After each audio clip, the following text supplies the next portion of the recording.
Come in. Welcome. I'm E.G. Marshall. All peoples have their separate legends, their superstitions, and their fears. Julius Caesar once said that all Gaul is divided into 3 parts. But whatever their political alignments, the Gallic people shared their legends in common, and none more persistent and accepted than the belief in the second sight, usually called a gift, but one wonders if perhaps it is far more the reverse of that.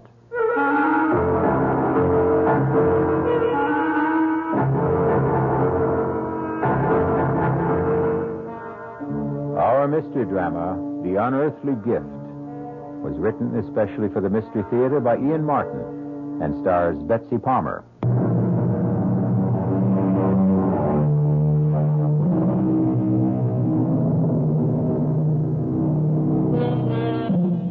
Let's begin with 2 definitions of second sight.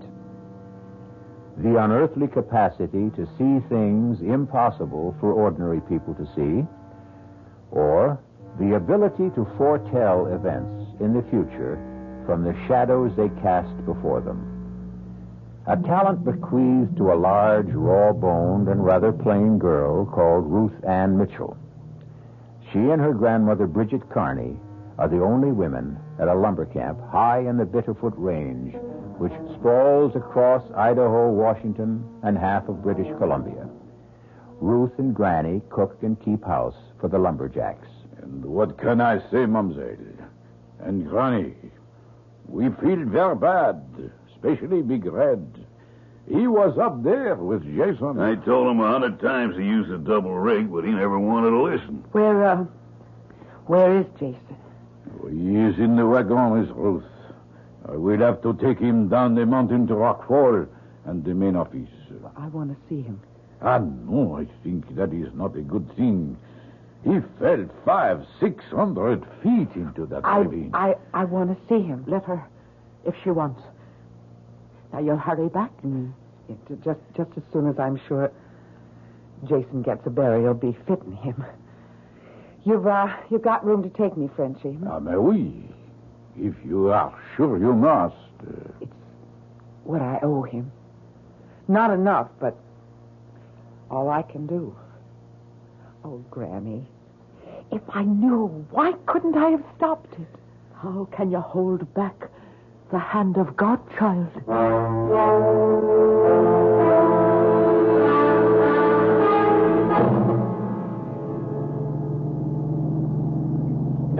Espèce de diable. This is one bad road. You want me to drive, Frenchy? You, a woman. Well, I know it like the back of my hand. My daddy was a straw boss at Greenwood's camps, and from the time I was 11, I grew up there. And your father, when did he die? Oh, in the big fire. When the South Slope burned up. And your mother? She died having me. So you stay on with Granny. She is your only family? Yes. All I have to love. And Jason, too, you lost. Oh, Jason. Jason was kind to me. Why do you stay at the lonely camp like Greenwood with a bunch of roughnecks like us? Well, where else would I go? To the city, no, where perhaps you find a nice young man who... Me? A plain, awkward country gal who stands head high or higher than most men and knows nothing but to just cook and to do the chores. Jason did not think you were so plain. What did you mean about Jason when you said you might have stopped it? Well, I had sort of a dream. I mean, hours before you came back to camp. Just when it might have happened. I thought, Frenchy, that I saw the whole thing just the way it happened. My family was from Bretagne in France. We are also like the Irish, what you say, gaily. Yeah. There also is les vues de l'ombre, what you say, The second sight. That is a gift you have. I don't know, Frenchie.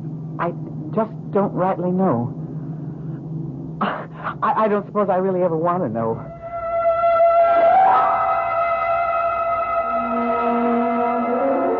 Pardon me, ma'am. You Miss Mitchell? Yes, I am. I'm Tim Farrell, new jack for Greenwoods. Told me down at the office I'd be riding up the mountain with you. Well, that's right, Mr. Farrell. They're just gassing up the old Jeep. Have you got your gear ready? Most of it. What you see on me. My duffel bag and axe are right there by the pumps. Well, then I guess we're ready to go. Except first, I guess I should say howdy. Ain't used to shaking hands with a lady, but put it there. How about making it Tim? I ain't used to Mr. Oh, yeah, well, my name's Ruth Ann. All right, Ruth Ann. Do we travel? Best we do. It's a rough trail, and I really prefer going it while it's still light.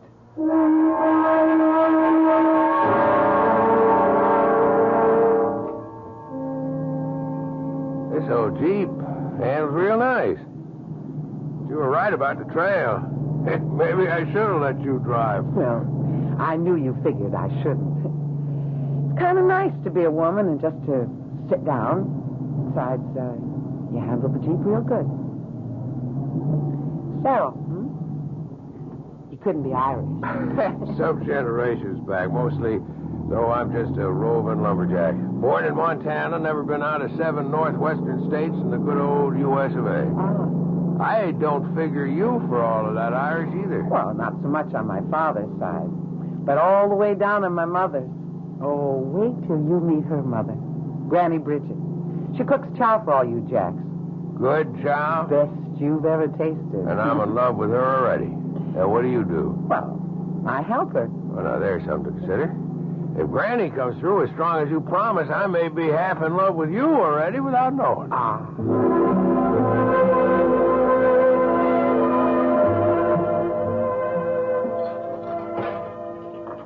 Now, that Tim Farrell you brought back here 3 weeks ago.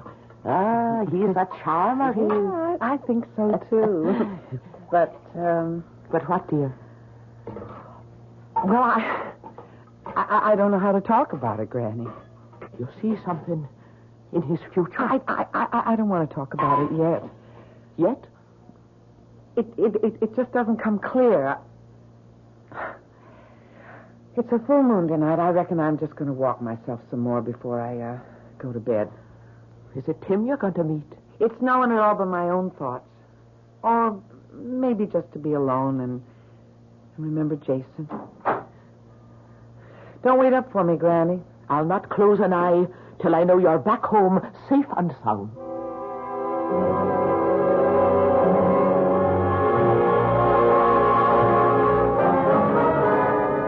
Real pretty moon, ain't it, Ruth? I suppose, Big Red. I kind of hope you figure like I do that it ain't hung up there for nothing. But don't look to me. I'm not your woman. Not now or ever could be. You'd still shuck me off even with Jason gone? Or with Jason here. You and me have nothing for each other. And don't you make no move to me, even with Jason not here to stand between us. Big as you are, you think you could hold me off if I really had a mind to? Look, I hope I don't have to try. I don't guess you'll have to, Ruth Ann, as long as there are 3 of us. Who asked you here, tenderfoot? Put out. If I'm not wanted. Ruth Ann? Let's just not make no fuss, all right? I'm on my way back to bed anyways. Good night. Why don't you mind your own business, Farrell? I was about to ask you the same question. I'm warning you. You're new on this crew. Don't ask for any trouble. I don't. Just the same, don't push any on me, brother. And lay off of Ruth Ann. She don't like you no more than I do.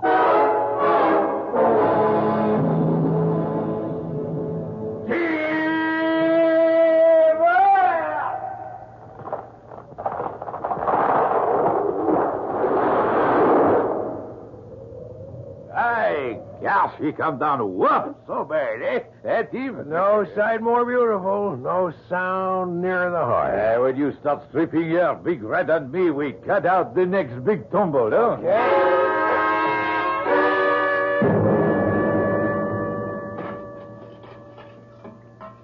Hand me the big kettle. There's a love, Ruth. Ruth?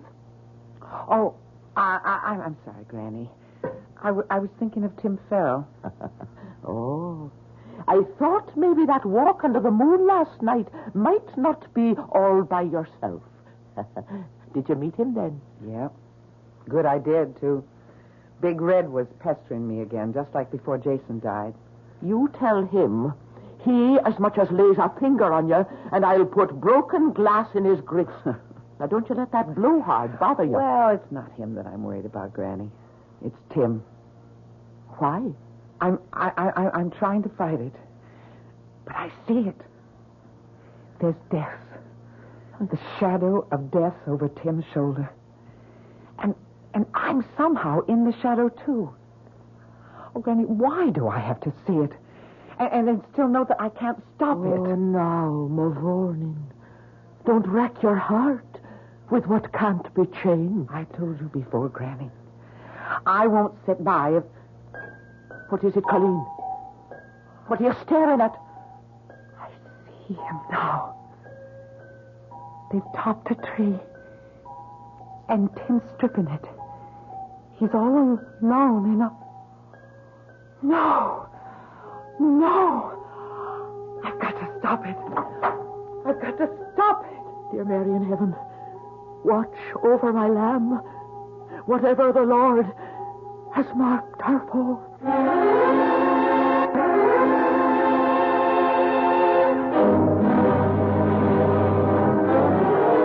In silent supplication, an old woman prays for the one person she has left to love. A tortured girl with a terrible and unasked gift.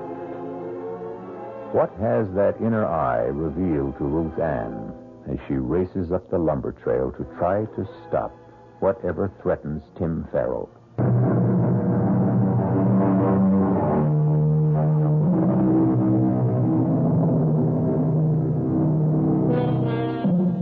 At the stand of trees, the lumberjack crew is thinning out. Frenchie and Chuck Turkle are on the big crosscut, finishing the high cut, while Big Red, having finished the notch, is now driving the wedges. Down the mountain, Tim is methodically stripping the branches from the topped tree, his back towards them. This is the picture Ruth Ann saw in her mind's eye, sees now in actuality as she struggles breathlessly up the slope. Tim! Ruth Ann, what is it? Run from the tree! I'm not in its path! Look back! Look back! What? Ruth! Run to the side! Run to the side! Pines! Those pines!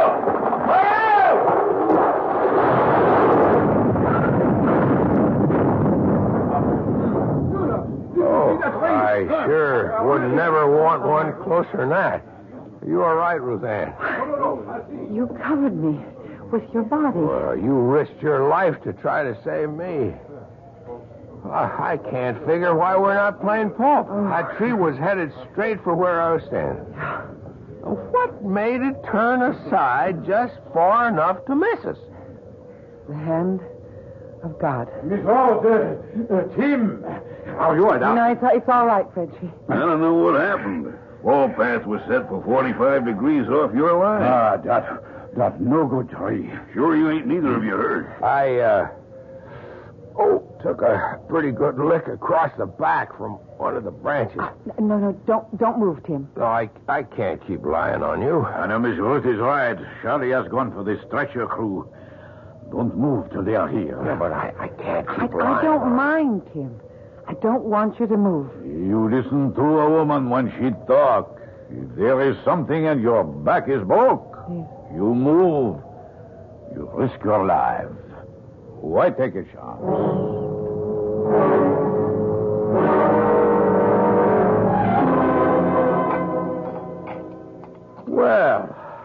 a powerful good bowl of soup, Ruthann. I'm glad you liked it. Here, let me take the tray. How's your back today? Oh, it's horrible. Now I know that there ain't nothing broke. I feel I better be getting back on my feet and... No, sir. You just stay right where you are till the doctor says that you can rise. Ruthann, tell me something. I can. Where were you going when you come up the mountain that day? Why do you ask? I don't know. I had the feeling. I mean, they hadn't even yelled timber before you seemed to know that was a maverick tree, and it wouldn't fell right. Or maybe it was just intuition. I was born and bred in tree country and around camps, and I've got to get back down. Granny needs my help. Ruthann, Yeah. I want to thank you for saving my life. Well, if I had anything to do with it, I'm glad. Maybe someday I can find a way to make up for it.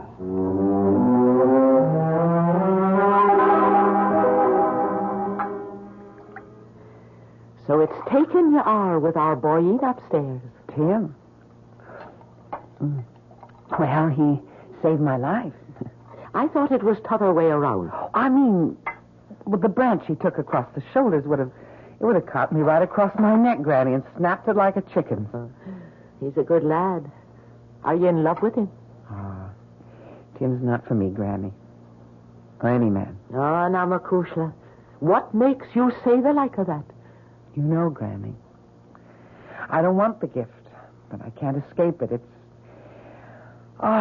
like a lead weight around my neck. Or around my heart.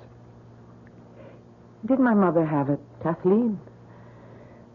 Yes, she did. And did she know about my father? Not before she married him, or she would never have married him. It never comes till we're well out of our teens. But, Granny, did she know that he was to die so young? She knew. And about herself? She knew that, too. And knowing that I would kill her in childbirth, she still went ahead and had me? Now, there's always the chance the good Lord will change his mind. Look at you and Tim. Only he hasn't. What? Granny, I wish I could see it clearer. I stopped it once, but I don't know if I ever could again. Tim wears the shadow of violent death like a collar. And somehow I'm the one who's hanging it there. Oh, Granny. Granny, I don't know what to do.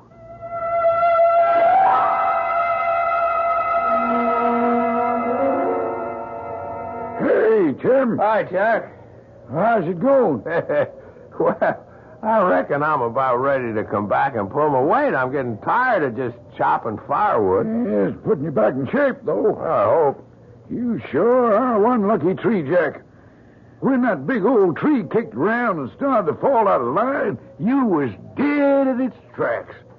And then we seen Ruthann throw up her hands, and by Dad, if we both couldn't swear on a stack of Bibles, that old tree didn't just veer off to the left, so she just missed you. I guess the wind caught her. It must have been. Though I don't rightly remember any wind that day.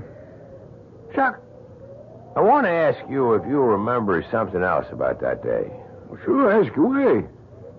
You and Frenchie were making the saw cut. But Big Red cut the notch, and he was setting the wedges. Right? Oh, yeah? And that tree was lined up to fall due south? Yes, sir, Tim. That was the line. And you know I was working away on the east. 45 degrees pretty near out of the fall line. Oh, yes, you were for sure, Tim. Then how come she turned so out of line? Well, now, sometimes you'll get a tree that has a real tough core or twister on you. You or Frenchie ever had that happen to you before? Well, no, not as you'd say, but I've heard tell. How about Big Red? Well, you'd have to ask him. Doesn't he go around bragging he can fell a tree on a dime and he ain't never missed? Well, I have heard him say that, but Yeah, well, maybe I just will go ask him. Look here, Tim. You better watch your step. You get him riled up. Big Red is bad medicine.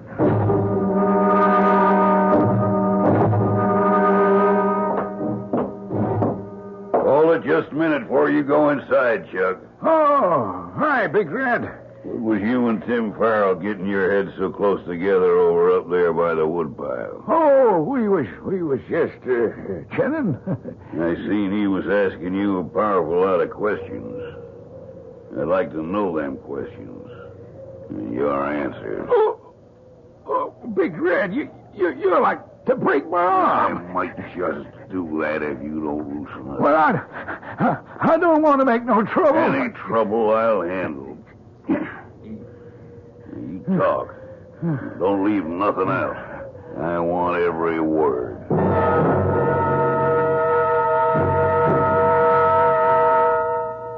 Now, don't take on so, girl. You're in love with the boy. It's that, isn't it? Yes, Granny. I am in love with Tim. But that's only a little part of it. Now, don't be too sure. Is he in love with you? Oh, Granny, how could he be? I'm a We plain... won't go through that go-round again. Granny, I'm trapped. First of all, I have the vision that all I bring Tim is danger. And second, well, if I want him to love me, how can I be sure that I'm not using the power to make him? I brought you some fresh wood for the stove. Hey, did I break in on something? Sure not at all, Tim. How are you feeling now? Oh, I guess I'm about back to where I was, thanks to Ruth Ann. You'll excuse me, Granny Bridget and Ruth Ann. But I got a little business here, can't we? You get yourself out of my kitchen, Red Pilly, and all your riff-raff with you. Not till something gets straightened out. Well, speak up and go. I'm talking to you, Farrell.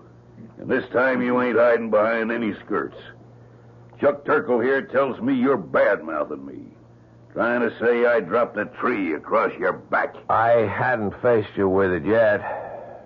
I wanted to get some more proof. But so long as you fetch the issue, that's what I have in mind. Glad you laid it on the table. Now, Ed, why you do this? Why you try Now, to... Frenchy. I'll handle this. Mr. Farrell, I'm calling you out. Pick your weapon. Knives, axes, peavy poles are just bare hands. You and me's got a claim to settle. A claim? Well, let's just call it a plain falling out. Don't pay him any heed. You keep out of this, Ruth Ann. Indeed, I won't. You're all like a bunch of children, except that you're playing with lies. Ruth Ann, maybe I want to be caught out. I'll stand no nonsense like this in my kitchen.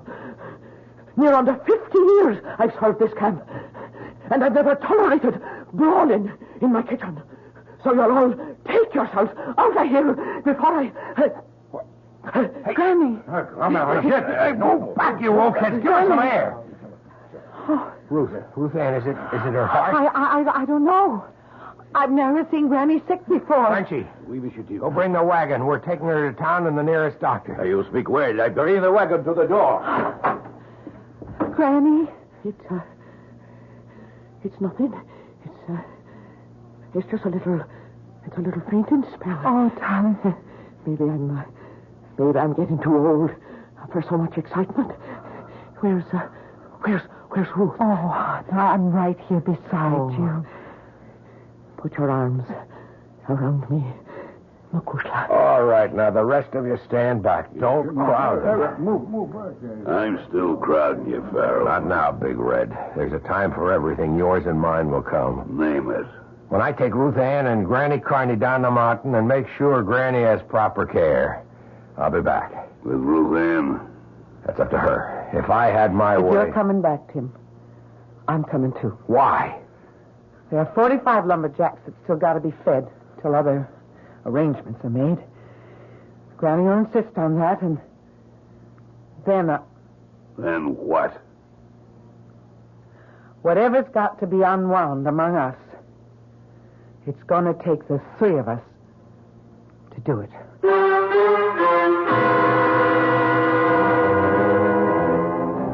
How much does Ruth's second sight now see of the future? How much can she affect it? And how? Is the shadow of what's to come going to engulf her, or can it be dispersed and blown away? Is the unearthly gift something that can prevail against earthly circumstance?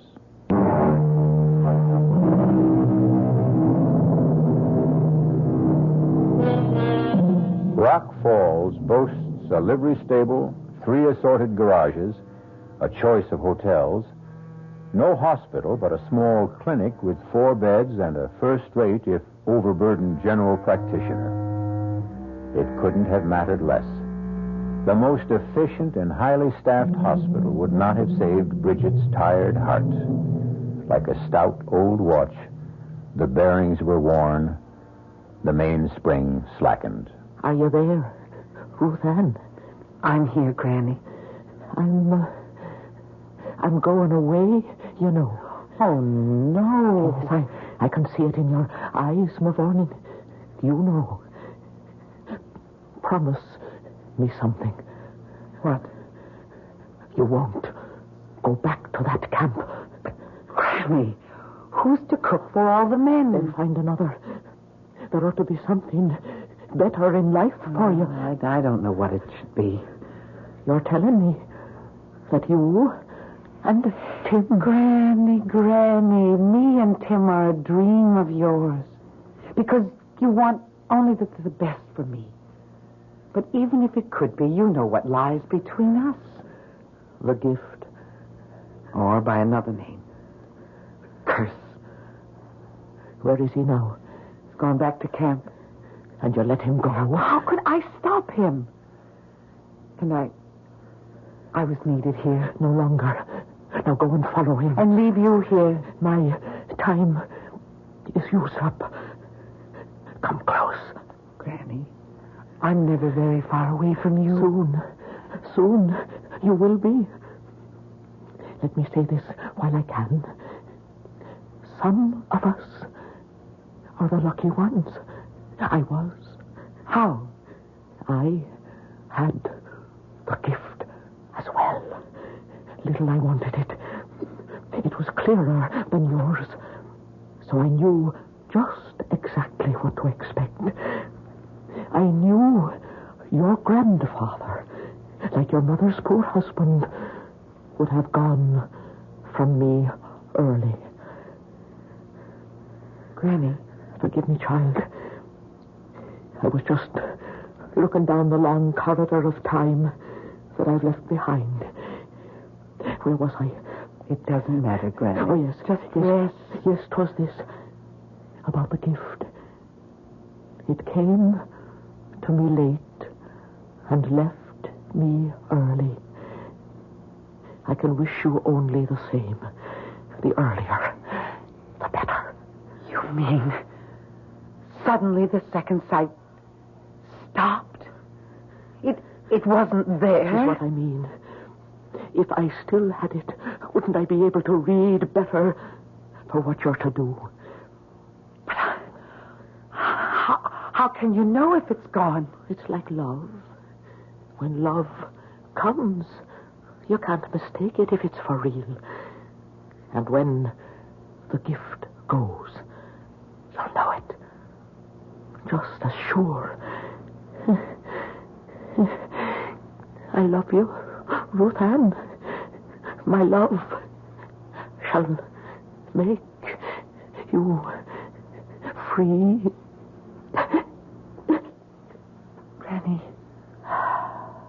Granny? Oh, Granny. What will I ever do without you?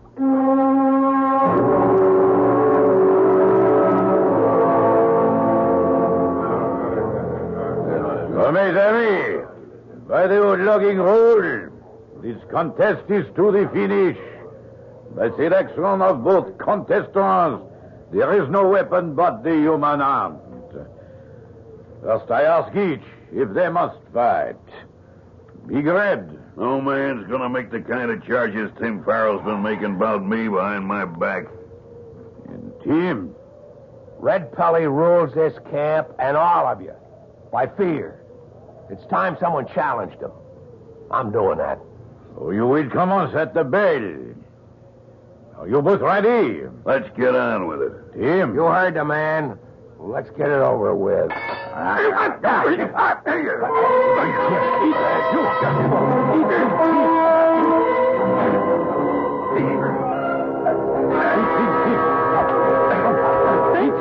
What's going on?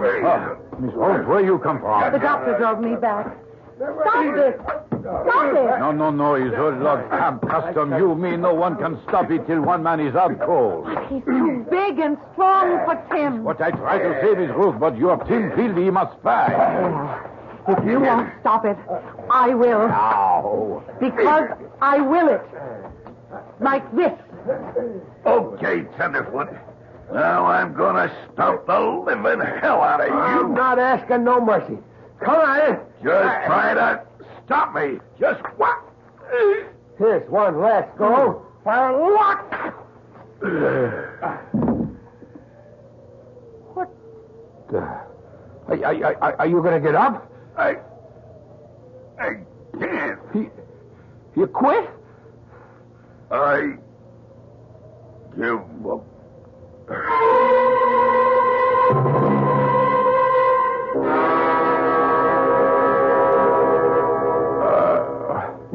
Just take it easy. You're all right. Ruth? Yes? Boy, it seems like I've been here before. Now that Granny's gone and you're okay, I'm going away. Well, if that's what you want. You've got your own life to live. My own life. I ain't got the right to say it, but I was sort of hoping that we'd be sharing it. But I got nothing to offer a woman yet. We're just not for each other, Tim. Don't you know? I'm a shadow over you. That it's through me that you're risking your life. Appears to me it's through you it keeps getting saved. Twice. The legend is the third time round fate has to take its course. There's another crook here now, and I'm not needed. Forget me, Tim. Please, just forget me. Oh, sorry, Excuse sir. me, Miss Rose. Hey, how you feel, champ? Huh? I feel like I got run over by a bulldozer. It'll mend. Something else won't, eh? In the inside. Why did you make Miss Ruth cry? It's kind of the other way around, Frenchie. I guess I took a wrong notion. I wanted to marry that girl. But she does not want to marry you. That's right. Did she say why? I don't know. She got some kind of crazy notion. She's a hex for me. If she say that, then it is one big shame. She must be bad medicine for you. She knows. How? She has le don, the gift. She can read the future. Oh, come on. It is true. How do you think that big tree missed you that day? And how you make Big Red cry, Uncle? The heck with superstition. That's no real problem. What is a problem is that a man needs money to marry. And what do I have to offer? What? Big Red. I was just dragging what was left of me in here to say you whipped me fair and square and the best man won. You say you're leaving? I'll be on my way by tonight. Frenchie, what was that I heard him saying about he wanted to get hold of some money? The poor devil. He wanted to get married, but he has no stake yet. So he wants money real bad, huh?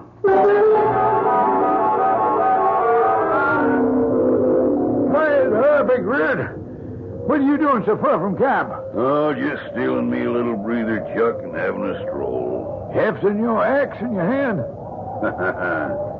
This here axe ain't mine. Belongs to Tim Farrell. What you doing with it? I got a use for him. I wouldn't figure him to lend you anything of his. He didn't. He might get sore and take a notion to whoop up on you again when he finds out. He's too busy packing up to leave camp. Leave? Yeah. Him and Ruth Ann. As soon as you get back with the Jeep. Reckon they think they're going to get spliced. Well, how about that?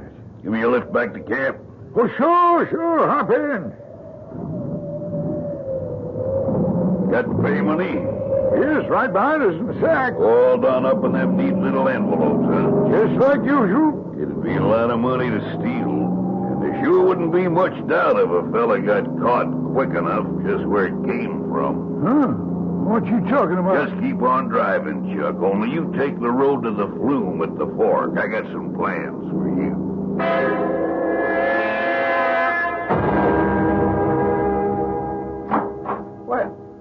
What are you doing with my gear, Red? Oh, why, I was just going to carry it out to the Jeep for you. I'll handle it myself. What's the Jeep doing outside there? Where's Chuck? I reckon he took the payroll over to the straw wash. You drawing yours? No. And we'll ride over there and pick it up before I drive you and Ruth Ann down to town. She's coming with us? As if you didn't know.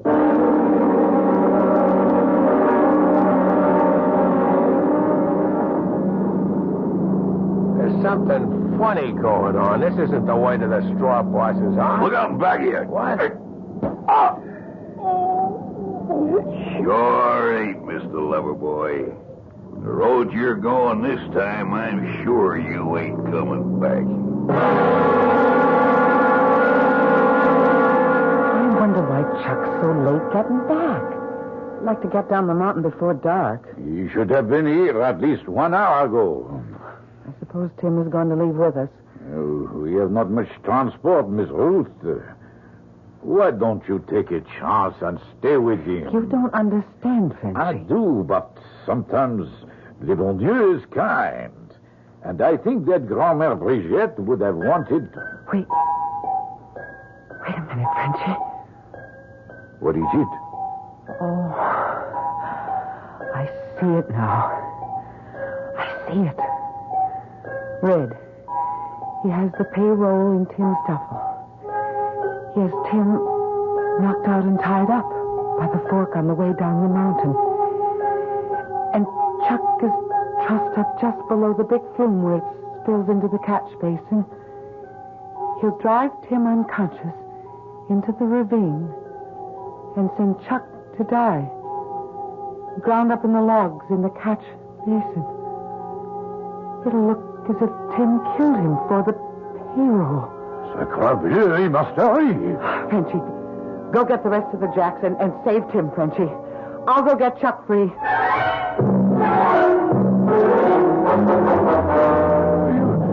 You crazy, Red. Like a fox, Chuck. Ain't no woman gonna make a sucker out of Red Pelly. She turned me down for Jason. Well, I took care of him. Climb. Climb? Up to the sluice? Why? I'm sorry, Chuck, but I gotta set this up just right. Well, what are you going to do with Tim's axe? I'm gonna bury it right in your skull, Chuck, so nobody has any doubts as to who... Oh, no. No, you're not, Red. Roseanne, how'd you get up here? Many's the time as a kid when the logs weren't running, I've shooted down the flume. From the camp right to this station. Oh, I knew I had to move fast to stop you. You can't. It's too late. I've burned all my bridges behind me. Now, worst of all, it's got to be you two. Oh, but you can't touch me, Red. I have the gift. The gift? I turned the tree aside to save Tim, and I held you back from stomping him. All with the help of God, and now I'm going to stop you again. Run, Chuck. Run. But you... No, he can't touch me. I'm sorry it has to be this way, Ruth Ann. From the beginning, when you first come, you was all I wanted. But you turned me down. What are you doing? I'm going to open a sluice gate. There's 600,000 board feet of logs already on the way down. And we're going with the first that comes. If I can't have you, no one else can. Hey, you hear me? I hear you. You touch Roseanne, I'll kill you. Ain't none of the three of us going to stay alive. Come on up. You put down that axe, Red. Until I take your fight. Go, Roseanne. Give me room, Fletcher. I've got his feet. Damn your hide, I'll split your skull. Watch him. He has your axe. Hang on, Ruth. I've got a peavy pole. All right, Red. You want to give up? Le bon Dieu, we have too many. Get over the platform, Frenchy. We need room. Hey, damn you! Oh, you right me! Let go of the peavy, Tim. He's got you with him.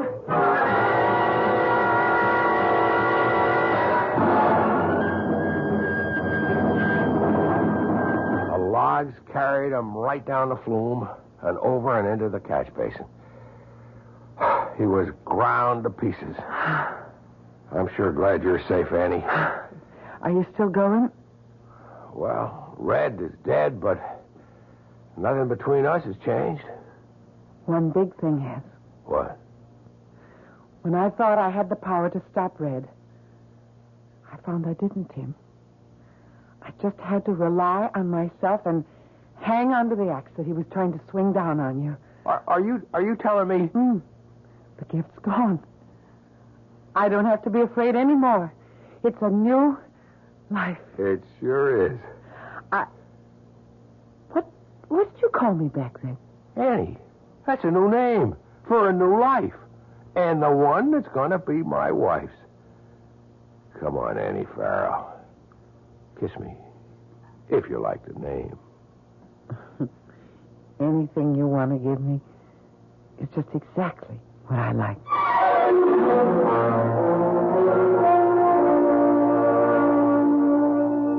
Think of all the gifts you personally may have lost in your time, and how much you mourned them. Then think of the dread, oppressive gift that Ruth Ann lost, and celebrate it with her. Sometimes I do have stories to tell you that end with that fond, childish phrase, and so they lived happily ever after.